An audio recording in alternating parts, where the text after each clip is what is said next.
मैं बलजिंदर कौर नागरी एकेडमी में आपका स्वागत करती हूँ। कक्षा 10 की पुस्तक क्षितिज के पाठ नौबत खाने में इबादत और जिसके लेखक यतीन्द्र मिश्र हैं।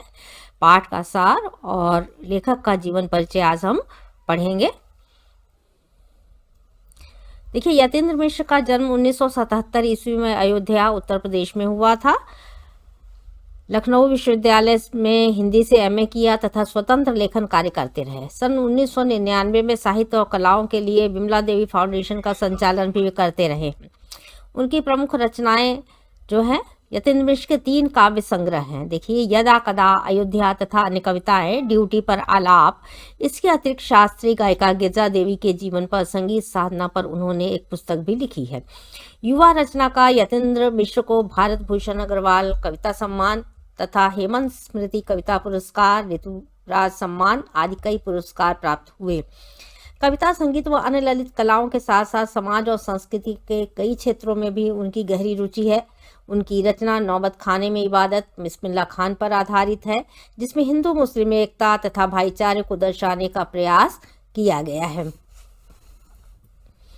पाठ का सार इस प्रकार से है कि प्रस्तुत पाठ एक व्यक्ति चित्र है, यानी कि बिस्मिल्लाह खां का पूरा व्यक्तित्व जो है और उनका जो व्यक्ति चित्र है उसको हूबहू उतारने का प्रयास किया गया है, जिसमें भारत रत्न सुप्रसिद्ध शहनाई वादक उस्ताद बिस्मिल्लाह खां के बचपन, उनकी रुचियां, संगीत के प्रति लगाव, उनके संगीत साधना आदि के बारे में विस्तृत जानकारी प्रदान की गई है।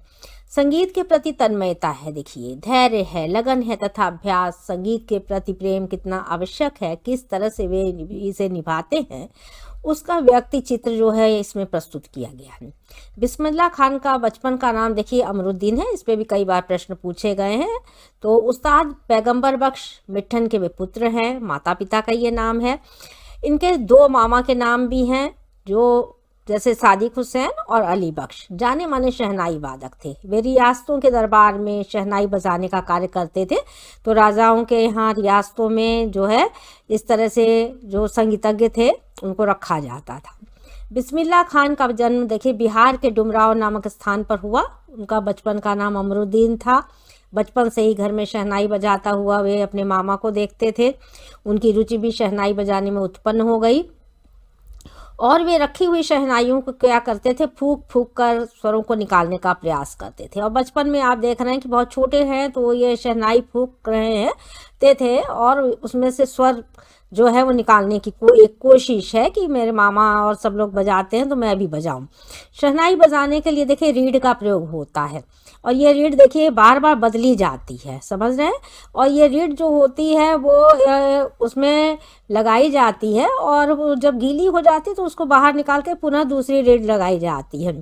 तो जो नरकट जो है एक प्रकार की घास से बनाई जाती है, जो डुमराव में सोन नदी के किनारे पाई जाती है। एक विशेष प्रकार की घास है जो नरकट कही जाती है और यही जो है रीढ़ में प्रयोग की जाती है। देखिए, 14 साल की उम्र में बिस्मिल्लाह खां जो थे वो काशी आ गए।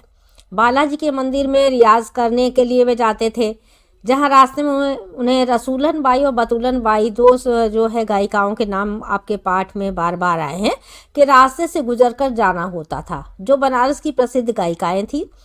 इनके संगीत को सुनकर संगीत के प्रति भी रुचि जो है उनकी जागृत हो गई। वैदिक इतिहास में देखिए शहनाई का कोई उल्लेख नहीं मिलता है, परंतु अरब देशों में फूंक कर बजाए जाने वाले जो वाद्य यंत्र को नए कहते हैं। तो इस प्रकार के भी एक नंबर में प्रश्न आ जाते हैं, तो सार में से ही आपको बहुत कुछ प्राप्त हो जाता है कि वाद्य यंत्र और फूंक कर बजाए जाने वाले यंत्र देखिए 2 तरह के होते हैं।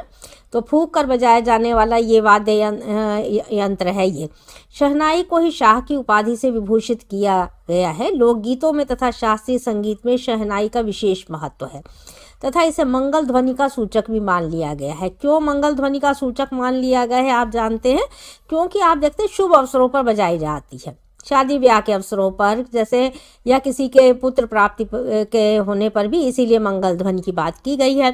बिस्मिल्लाह खान साहब 80 वर्ष की आयु में भी इसी मंगल ध्वनि के नायक थे तथा मुहर्रम के महीने में उनके खानदान का कोई भी व्यक्ति शहनाई नहीं बजाता था।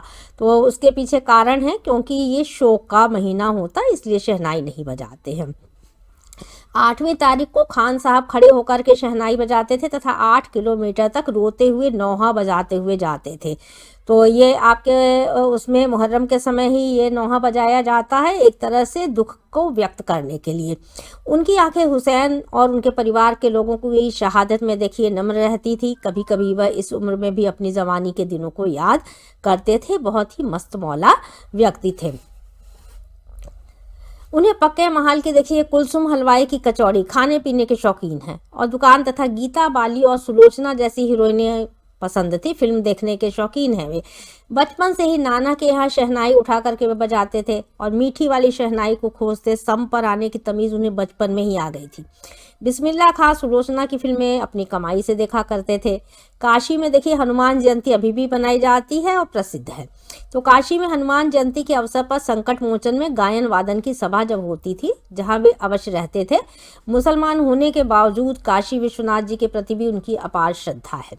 उनके लिए शहनाई और काशी से बढ़कर कोई जन्नत नहीं थी। वो स्वर्ग की तरह उसे मानते हैं। अत्यंत ही सरल हृदय के एवं सादगी पसंद व्यक्ति थे। भारत रत्न मिलने के पश्चात भी बनाव श्रृंगार से वे दूर, सादगी भरा जीवन उन्हें पसंद था। देखिए एक पंक्ति थोड़ी सी छूटी है कि सादगी पसंद पर मैं आपसे एक बात कहना चाहूँगी। उनकी एक शिष्या थी जिसने उनसे कहा कि ये फटी हुई लुंगी ना पहने, लेकिन वो ऐसा नहीं करते थे। वो बनारस के रिक्शों पर बैठ करके भी चले जाते थे और पैदल भी चलते थे और उनका ये कहना था कि लुंगी तो फटी हुई सिल जाएगी लेकिन सुर नहीं सिले जा सकते हैं। ठीक है। तो काशी में मलाई, बर्फ, देसी घी की कचौड़ी, जलेबी इत्यादि जिस प्रकार की पहले बनती थी वैसी न मिलने पर भी वो अब अफसोस जताते थे बाद में। तथा वे कहते हैं कि काशी में भी अब गायकों के लिए वो आदर नहीं रहा। बहुत सारी परंपराएं लुप्त हो रही हैं। थोड़ा बहुत अगर कुछ बचा है तो और वह काशी में है। बाहर वो सम्मान नहीं मिलता है जो काशी में मिलता है और सारी परंपराएं पहले की तरह नहीं रही है। बहुत कुछ क्या होता जा रहा है, कम होता जा रहा है। लोगों का झुकाव वेस्टर्न कल्चर की तरफ आप देखेंगे कि बढ़ता चला जा रहा, तो वो उससे भी थोड़ा सा परेशान थे। वे कहते थे कि इसीलिए काशी को आनंद कानन कहा गया है। आनंद कानन पर भी एक प्रश्न है और आनंद कानन जो है आप का नाम पहले काशी का नाम आनंद कानन भी था। काशी में बिस्मिल्लाह खां जैसा सुर की तमीज़ सिखाने वाला अद्वितीय हीरा था। आप देख रहे हैं दो कौमों को, यानी हिंदू मुस्लिम दोनों कौम की बात यहाँ पर हो रही है, दो कौमों को एक में मिला देने वाला, भाईचारा निभाने वाला तथा प्रेरणा देने वाला व्यक्तित्व था उनका। काशी में जिस तरह बाबा विश्वनाथ और बिस्मिल्लाह खान एक दूसरे के पूरक हैं, उसी तरह मुहर्रम, ताजिया और होली, अबीर गुलाल की गंगा जमुनी संस्कृति भी एक दूसरे के पूरक हैं। काशी में मरना भी मंगल है। आप कह रहे क्यों मंगल कह दिया गया जाता है, तो इसीलिए सार में भी आपको बता दे रहे हैं, क्योंकि यहाँ पर लोग कहते हैं कि जो काशी में आकर के जिसकी मृत्यु हुई वो स्वर्ग को प्राप्त कर गया। यहाँ की पवित्रता के बारे में बात करते हैं। सबसे बड़ी बात यह है कि काशी के पास बिस्मिल्लाह खान जैसा नायाब हीरा है। भारत रत्न तथा अनेक विश्वविद्यालयों की जो है मानक उपाधि प्राप्त हुई है उन्हें। संगीत नाटक अकादमी पुरस्कार तथा पद्म विभूषण जैसे सम्मान से सम्मानित किया गया था। 90 बरस की भरी पूरी आयु में 21 अगस्त 2006 को महान संगीतज्ञ बिस्मिल्लाह खान जी का देहावसान हो गया था। तो इस प्रकार से आप देख रहे हैं कि पाठ का आपने सार पढ़ा। चैनल को सब्सक्राइब करें, वीडियो को लाइक करें तथा शेयर करें। धन्यवाद।